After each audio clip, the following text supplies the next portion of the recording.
Hello everyone. तो आज हम पढ़ने वाले हैं chapter number 5th class 6th का, जिसके बारे में इसका नाम है द बुक एंड द बैरियल्स, मतलब किताबें और दफन की हुई चीज़ों के बारे में हम पढ़ने वाले हैं आज। तो आपको इंडिया के समझ में आ चुका होगा कि आज हम लोग उन चीज़ों के बारे में डिटेल में समझेंगे जो हम लोगों ने लास्ट लेक्चर में देखा था, कि जिसमें आपको हड़प्पा सिविलाइजेशन किस तरीके से डिस्ट्रॉय होती है, किस तरीके से वो ख़त्म हो जाती है, इतनी एडवांस सिविलाइजेशंस किस तरीके से ख़त्म हो जाती है, उसका एविडेंस किस तरीके से हमको आज भी मिल रहे हैं कहीं ना कहीं से, कि उनसे भी पुरानी बहुत सारी सिविलाइजेशंस थी हैं, हमने एक्सेप्ट भी कर ली हैं, बट एडवांस में हम लोग किसी को मानते हैं तो वो हम हड़प्पा को मानते हैं। तो क्यों मानते हैं, उसकी रीजंस हम आज देखने वाले हैं।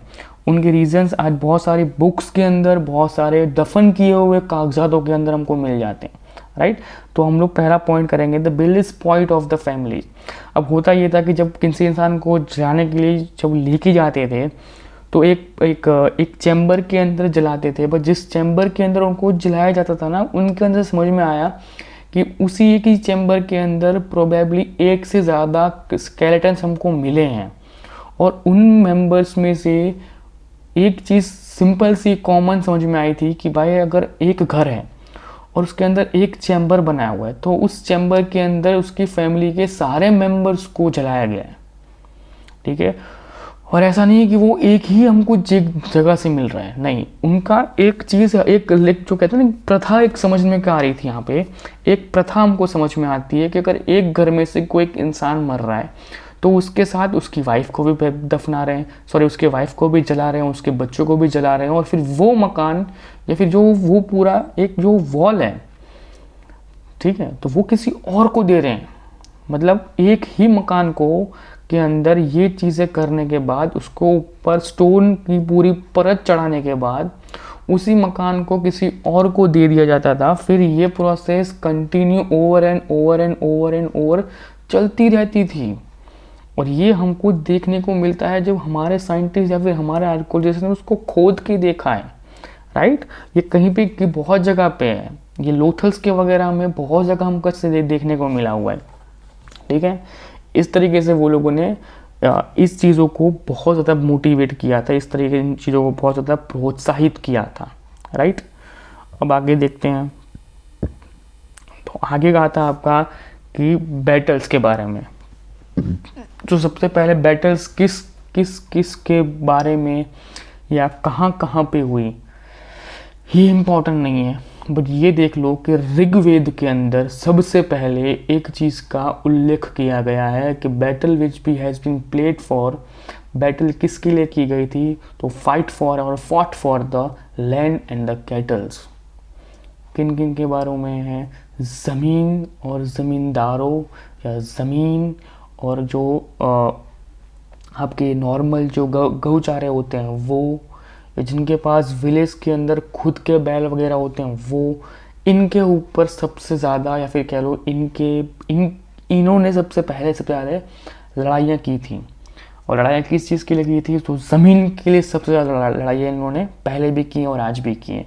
मैंने आपको स्टार्टिंग के चैप्टर्स में बताया था, फर्स्ट सेकंड चैप्टर में बताया था कि वो लोगों ने अपनी सिविलाइजेशंस को छोड़ के नदी के किनारे पर रहना शुरू कर दिया था। नदी के किनारे पर रहने के बाद जब उनको समझ में आया कि अब हमारे पास खाने के लिए कुछ नहीं रह गया है, हमें आगे मूव ऑन करना पड़ेगा, जब वो मूव ऑन कर रहे थे तब उनकी फैमिली भी उनको सफ़र करना पड़ता था, उनकी फैमिली को भी वो हर एक चीज़ को मेंटली प्रिपेयर करना पड़ता था, हर बार का था। इसलिए उन्होंने खुद की एक आर्मी को क्रिएट किया गया।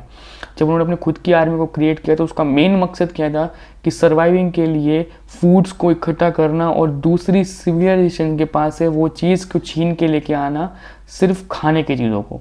अब क्या बात थी, अब उनको खाना बनाना भी आता था, अब उनके पास हर एक चीज़ के प्रकार के उनके पास वेपन्स भी थे, अब उनके पास खोद काम करने के लिए जो कहते हैं ना कुल्हाड़ी वगैरह, उनके पास हर वो चीज़ अवेलेबल थी, राइट। खेती करने के लिए भी उनके पास किसान का जो हल होता है वो हल भी था उनके पास। तो इंडायरेक्टली उनके पास 0 से लेके अब 100 तक हर एक चीज़ थी, इसके ऊपर सर्वाइव कर सकते थे। तो अब उन्होंने क्या शुरू किया कि अब हम लोग किसी इंसान वगैरह से फाइट तो करेंगे, पर हम उसकी चीज़ों को लेके नहीं, उसकी ज़मीन को लेके हम लड़ेंगे। राइट। तो इस तरीके से उन्होंने सबसे पहले एक ज़मीन और ज़मींदारों या फिर कैटल्स के बीच में पहला युद्ध हुआ जो ऋग्वेद के अंदर बताया गया। और हुआ ये कि जितने भी उसके पास जो उसमें वेल्थ मिली वो सारे के सारे लीडर्स परिस मतलब जो वहाँ पे पुजारी थे, पुजारी और कॉमन लोग, इन तीनों में बांट दी गई थी। और एक चीज़ थी कि जब लोग मिल रहे थे तो वो लोग डिस्कस कर रहे थे किसके बारे में, वॉर के बारे में और पीस के बारे में, शांति उनके बारे में वो ज़्यादा बातें प्रिफर करते थे। आगे आते हैं किस तरीके से कि Sanskrit and the other languages, sorry एक वो पॉइंट रह गया वेद वाला, यस। तो वेद क्या था, तो वेद देखो वेद में एक चीज़ याद रखना कि जो ऋग्वेद है ना, मैंने पहले बताया कि ऋग्वेद है ना वो किसी भी रिटन फॉर्म में नहीं है, वो हमेशा उनके गुरु के द्वारा शिष्य को बताया जाता था और शिष्य उसको दूसरे लोगों तक पहुंचाते थे। तो ऋग्वेद हमेशा एक ओरल फॉर्म में पास ऑन किया गया है। अगर मैं आपको बोल रहा हूँ और आपको याद रह जाता है और फिर आप जाके अपने किसी दोस्त को बताते हो, आपका दोस्त या किसी और को बताता है, indirectly mouth to mouth marketing, समझ में आया।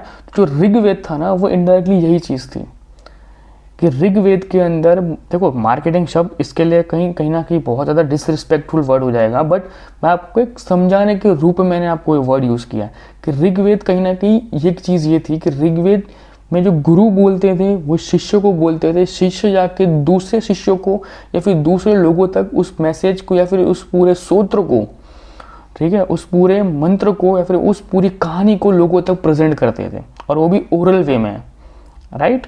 तो एक बात ही आपको याद रखनी है, the knowledge will pass on this way is known as a shruti, ठीक है। जो नॉलेज आपको इस तरीके से पास ऑन करके आप तक पहुंचता था उसको हम क्या कहते थे, उसको हम श्रुति कहते थे। तो जो वैदिक teachers took a great care of the teaching students and pronouncing a word and the memories of हेमंस मतलब क्या होता है, श्लोक्स वगैरह या भजन वगैरह, ठीक है।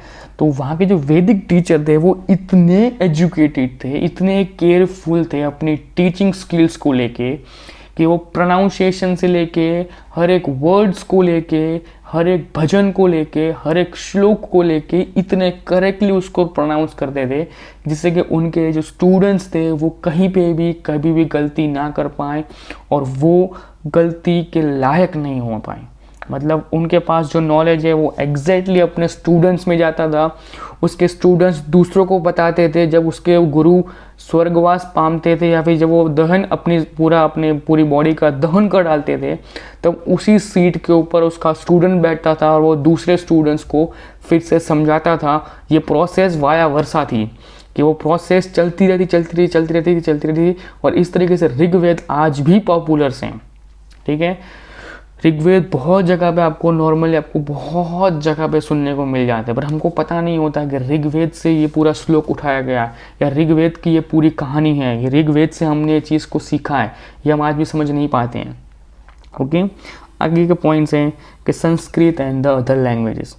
देखो जो स्कॉलर्स लोग हैं उन्होंने एक चीज़ को डिस्कवर किया था कि भाई जो संस्कृत है यूरोपियन लैंग्वेज है, जो European language such as the Latin, English and German, इन सब के अंदर बहुत सारी सिमिलैरिटीज़ हैं, बहुत ज़्यादा सिमिलैरिटीज़ हैं। और इन सिमिलैरिटीज़ को हिस्ट्रियंस ने कंक्लूजन के रूप में ये कह दिया कि Sanskrit belongs to the Indo European group languages.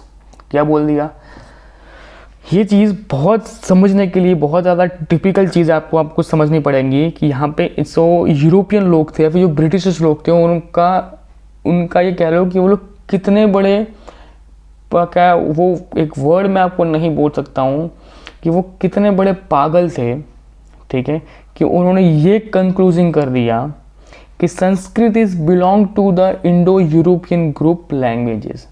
और एक चीज़ उन्होंने क्या साबित की कि similarity between the Sanskrit and the European language such as the Latin, European and German, English and German, मतलब Latin, English and German are similar to the Sanskrit language. That is how we possible and that is impossible कि जब संस्कृत को लिखा जा रहा था, जब संस्कृत को समझाया जा रहा था, जब संस्कृत को हमारे ब्राह्मणों, हमारे गुरुओं के द्वारा, हमारे ऋषि मुनियों के द्वारा जब बोला जा रहा था, तब उसी सेम सिचुएशन में यूरोपियन के अंदर भी Latin language, English language, German बोली जा रही थी। ये कैसे पॉसिबल है? ये पॉसिबल नहीं है। आप खुद दिमाग लगा के सोच के देखो एक बार कि जिस टाइम पे हमने संस्कृत को देखा है, जिस टाइम पे हमने संस्कृत को एहसास किया, जितना नॉलेज संस्कृत को हमारे पास है, क्या वो सेम चीज़ें लैटिन, इंग्लिश और जर्मन में दी हुई हैं? और ये लोग ये साबित करते हैं उसके हिसाब से कि संस्कृत जो बिलोंग करती है वो हमारी लैंग्वेज से बिलोंग करती है। मतलब जो हम लोग ने लैटिन, इंग्लिश और जर्मन सीखी है ना, वो हमारी बेसिक नॉलेज है और वो हमारा बेस है, और उसमें से तुम लोगों ने संस्कृत को निकाल के तुम लोगों ने संस्कृत सीखी है, उनका ये कहना है। तो यहाँ पे भी उन्होंने अपने ही पाले को भारी रखा यहाँ पे भी, और ये बहुत रॉन्ग चीज़ उन्होंने पहले भी की थी, ठीक है। और ये रॉन्ग चीज़ आज भी चलती है और लोग इसको पढ़ते हैं, उसमें लोग आप में से कोई आपत्ति नहीं करेगा।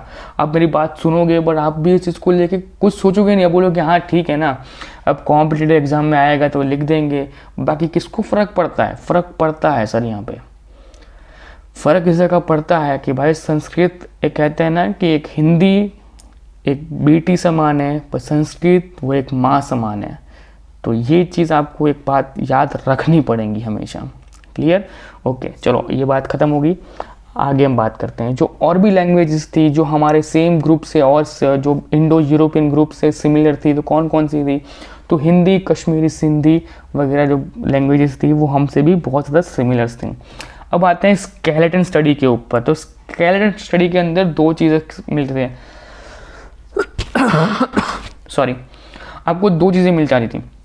पहली चीज़ कि अगर मेल और फीमेल का होता था तो डिफ्रेंशिएट करने में सिंपल था कि भाई जो मेल फीमेल्स में कॉमन चीज़ आपको मिलती थी वो कौन सी थी? तो वो ये चीज़ें थी कि जो मेल्स का जो हिप्स होते थे ना, जो मेल्स की जो हिप्स होती थी वो अंदर होती थी, और जो फीमेल की जो हिप्स होती थी ना वो बाहर होती थी और बड़ी होती थी, ठीक है। तो ये एक डिफ्रेंशिएट था कि इस तरीके से हम लोग पता कर सकते थे कि भाई जो स्केलेटन वो मेल का है या वुमेन का है। अब एक और चीज़ थी, जो मेन की हाइट होती थी वो हमेशा 7.5 के आसपास की हाइट होती थी, और वुमेन्स की हाइट हमेशा शॉर्टर होती थी, राइट। उनके बाद क्या थे, जो उनके फुट थे, जो उनके पाँव थे वो सीधे थे और बड़े थे, और जो वुमेन्स के थे वो थोड़े से ऊंचे थे और छोटे थे, राइट। ओके, ये तो ये समझ में आ गया आपको कि किस तरीके से वो लोग डिफाइन करते थे। ओके, अब आते हैं पहली चीज़ जो आपका बहुत मोस्ट इम्पॉर्टेंट चीज़ है, जहाँ से आपको बहुत चीज़ें जानने को मिल जाएंगी। वो था पहला स्पेशल बिल्डर ऑफ द इनाम गांव। क्या था? इनाम गांव। इसके अंदर आपको बहुत चीज़ें, आपको अडल्ट्स की बॉडी आपको देखने को मिलेंगी जो बहुत ज़्यादा जलाई गई हैं। अडल्ट्स की बॉडी मिल जाएंगी, इनको 4 आउट ऑफ 4 लेयर्स के अंदर, इनको रूम्स के अंदर रख के उनको जला दिया गया है। इनका जो स्ट्रक्चर है कुछ इस टाइप का स्ट्रक्चर आपको देखने को मिलेगा, जो आज भी उनके वहाँ पे मिलता है देखने के लिए। मतलब ये एक टाइप का सिविलाइजेशन के रूप में आपको बताया गया है कि ये लोग इस तरीके से रहते थे, इनको इस तरीके से जलाया जाता था। मतलब ऊपर आपको सबसे ऊपर दिख रहा है, ये 4-5 घरों का महल होता था। अब ये 4-5 महल मतलब ये 4-5 घर एक साथ रहते थे। अब ये लोग अपने सी नीचे के एरिया के अंदर, मतलब जो आपका ये एरिया है, ये वाला एरिया, इस एरिया के अंदर ये लोग इंसानों को जलाते थे। क्लियर? और ये पैटर्न उनका कंटिन्यू नीचे तक चलता था, ठीक है, कंटिन्यूस चलता था। ऊपर आपके रूम वगैरह थे, जब इंसान मरते रहते थे तो उनको वो लोग नीचे इस तरीके से जला के छोड़ के निकल जाते थे, राइट। तो वो लोग एक यादी के रूप में दिखाते थे कि भाई हम लोग कितने लोगों को बलि देने के बाद, या कितने लोगों ने इस लेवल तक पहुंचने के लिए कितने लोगों ने कुर्बानियाँ दी हैं। ये एक इनाम गांव का एक रिप्रेजेंटेटिव था जिसका ये कहना था कि हम लोग ये साबित करते हैं, हम लोग ये दिखाते हैं कि जो हमारे भले 10 घर हो तो उस 10 घर के नीचे हम लोग पूरा हमारा इतिहास बना हुआ होता है कि हम लोग से पहले जो 100 लोग थे, या हमसे पहले जो 20 लोग थे, या हमसे पहले 50 लोग थे, वो इन्हीं वादियों में या फिर इन्हीं जो नीचे की जो घर वगैरह हैं इनके अंदर जले हुए हैं। मतलब अगर नीचे का घर जलाए हुए हैं, अगर ये फिनिश हो गया, फिर यहाँ जलाए, ये फुल हो गया, ये जलाया फुल हो गया, ये जलाया फुल हो गया, ये जलाया फुल हो गया, फिर इनके पास जगह कहाँ होगी, तो ये जो ऊपर के जो 4-5 घर हैं ना, इनको गिरा के, इनको ये बना के, फिर इनके ऊपर एक लेयर बनाएंगे और ये लोग उस लेयर पे रहने जाएंगे और ये लोग इस जगह को फिर से ऐसे कंकाल या फिर ऐसे जलाने के लिए स्पेशल के रूप में उसको कन्वर्ट कर देंगे। ये इनका कॉमन तरीका था अपने सिविलाइजेशन को लोगों तक पहुंचाना, इनाम गांव का, और ये लोग हमेशा लोगों तक इस तरीके से अपनी चीज़ों को पहुंचाते थे। ओके, अब राइटिंग एविडेंस जो हमको मिलता है वो कहाँ मिलता है, ओरक बोन्स के रूप में मिलता है, एनिमल्स की बोन्स में रूप में मिलता है। किसने बताया सबसे पहला फर्स्ट एविडेंस किसने बताया, तो चाइना के अंदर 3500 साल पहले सबसे पहले हमको राइटिंग एविडेंस मिलता है, जो कि एनिमल्स के बोन्स के से लिखा गया, फिर कह लो एनिमल्स की बोन्स से लिखा है, उसको हमने कहा है ऑरिकल बोन्स। इससे एक बात तो क्लियरली साबित होती है क्या, कि 3500 साल तक भी चाइना के अंदर यूज़ ऑफ आयरन्स का यूज़ कहीं नहीं था। ठीक है, वो आज भी उसी सिविलाइजेशन या फिर कह लो उसी स्टोन एज के अंदर भी वो लोग सर्वाइव कर रहे थे, बट जबकि हमारे पास बहुत चीज़ें एडवांस में अब हमको हमारे पास आना शुरू हो चुकी थी।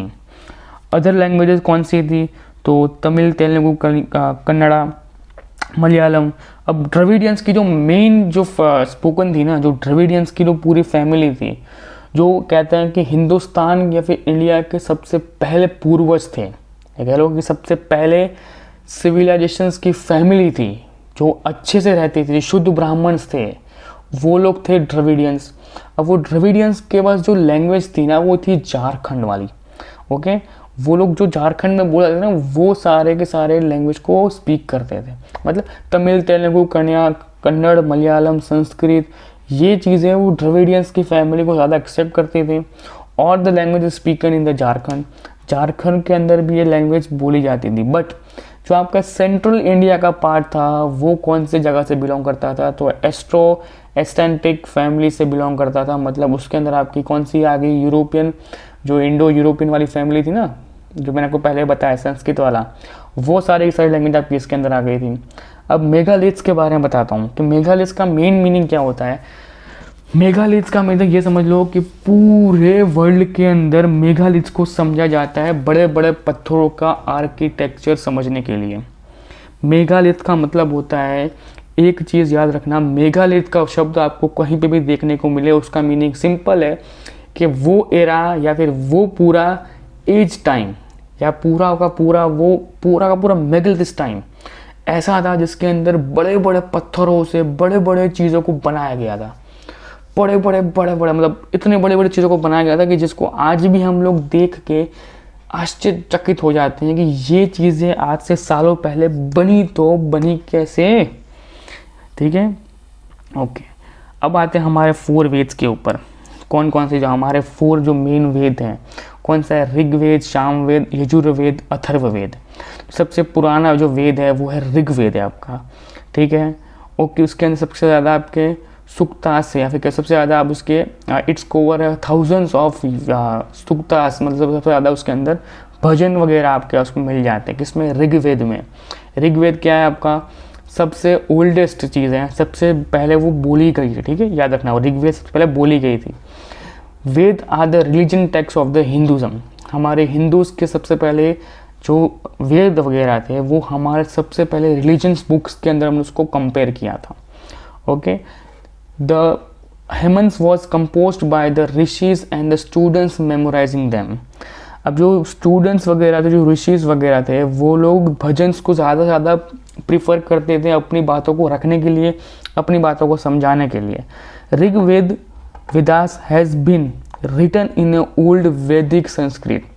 जब ऋग्वेद को लिखने की शुरुआत की गई, हमने आज तक क्या सुना था कि ऋग्वेद को पहले ओरली बोला गया था, पर जब उनको लगा, उनको समझ में आया कि जो आगे की जनरेशन होंगी, अगर वहाँ तक हमारा नॉलेज, वहाँ तक अगर हम लोग प्रॉपरली नहीं पहुँच पाए, तो हमारी चीज़ों को याद या फिर हमारी चीज़ों को वहाँ तक पहुँचाएगा कौन।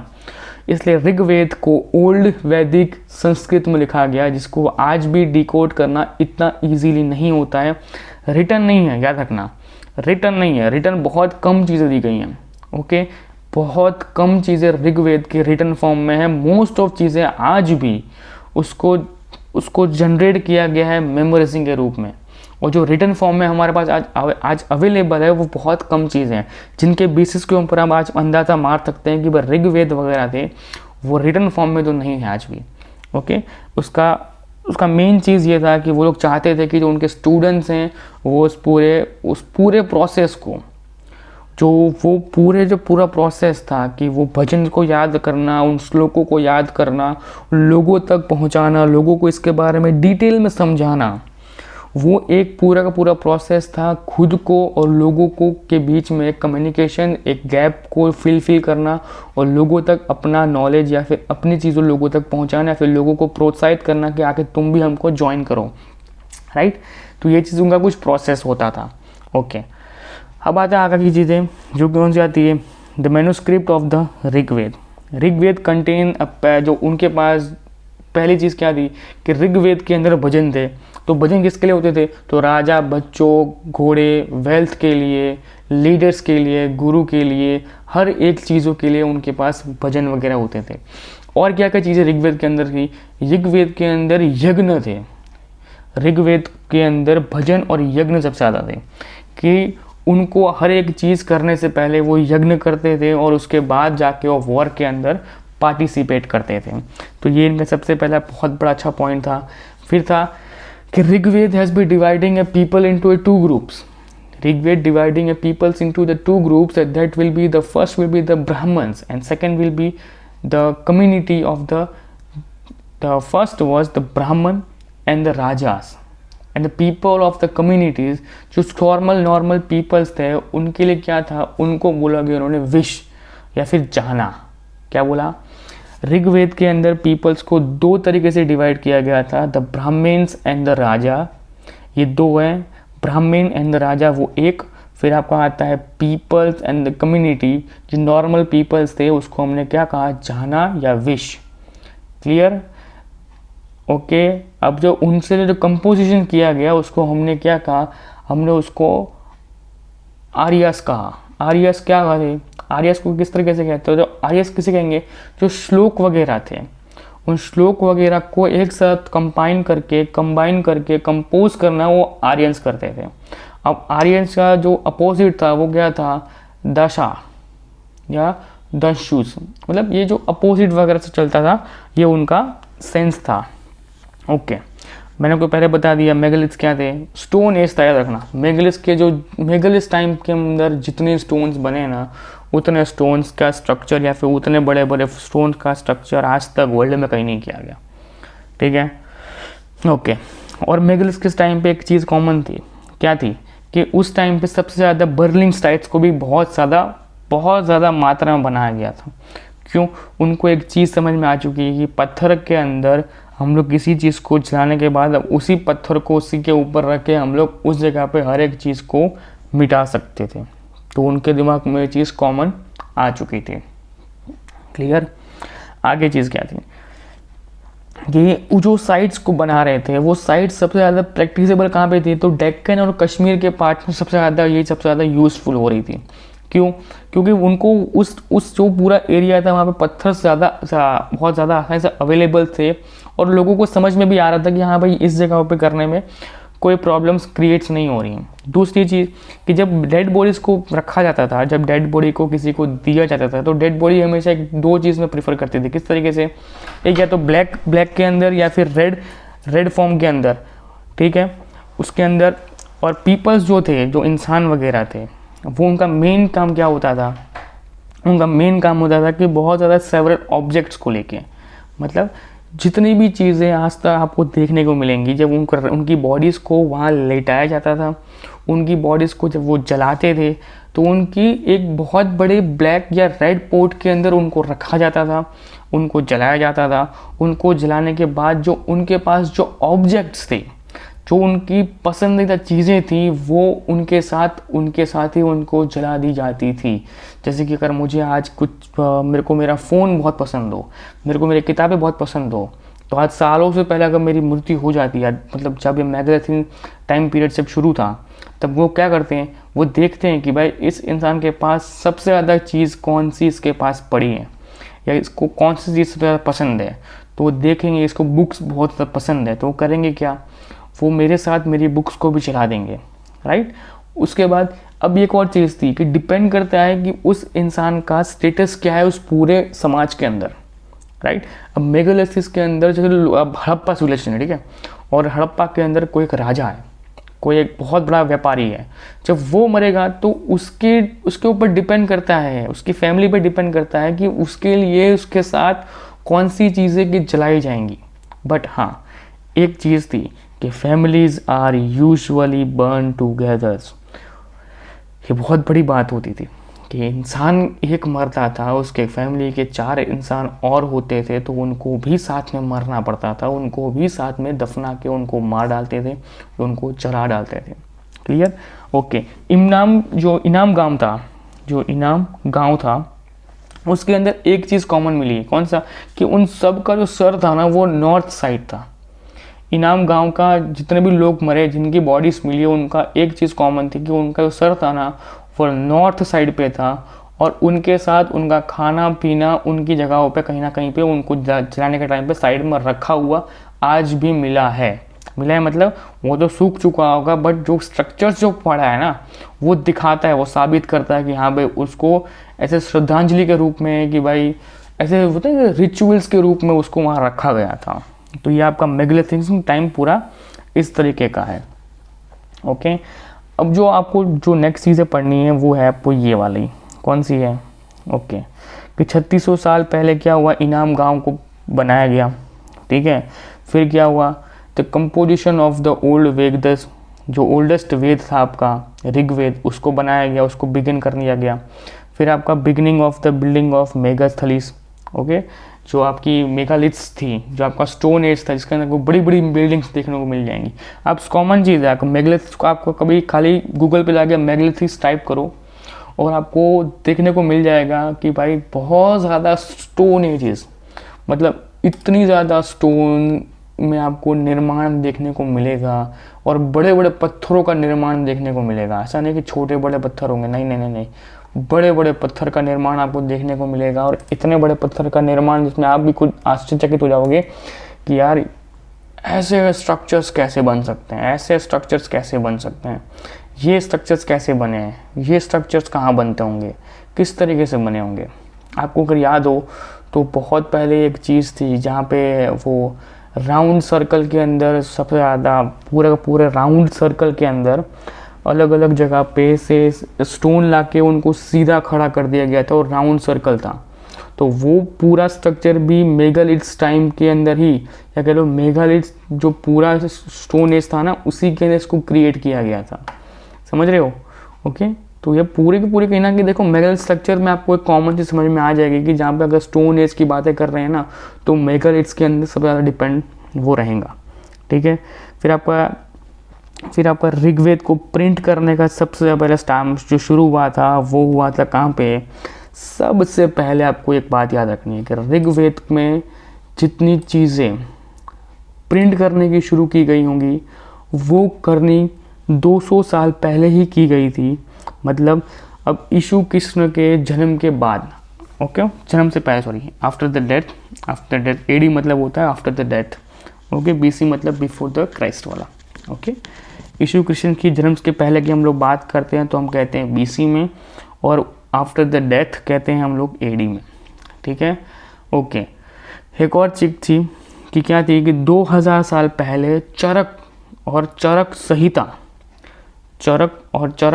ने चरक संहिता को लिखा था, और कहीं ना कहीं चरक संहिता से हमको बहुत चीज़ें ऋग्वेद के बारे में, ओल्ड कंपोजिशन के बारे में, सिटीज़ के बारे में हमको जानने को मिल जाती हैं, ओके। तो ये आपका चैप्टर नंबर आपका कौन सा ख़त्म हुआ? चैप्टर नंबर ख़त्म हुआ आपका 5वां नंबर का। अभी आपके और भी 6 चैप्टर्स बाकी हैं, ओके। ये आपका आज का चैप्टर बहुत अच्छा चैप्टर, जिसके अंदर आपको मैंने बहुत चीज़ें डिटेल में आपको बता दी हैं, ओके। चलो मिलते हैं नेक्स्ट लेक्चर में, तब तक वीडियो को लाइक कीजिए, चैनल को सब्सक्राइब कीजिए, लोगों तक इस चैनल को पहुँचाने में मेरी हेल्प कीजिए। Bye bye, take care.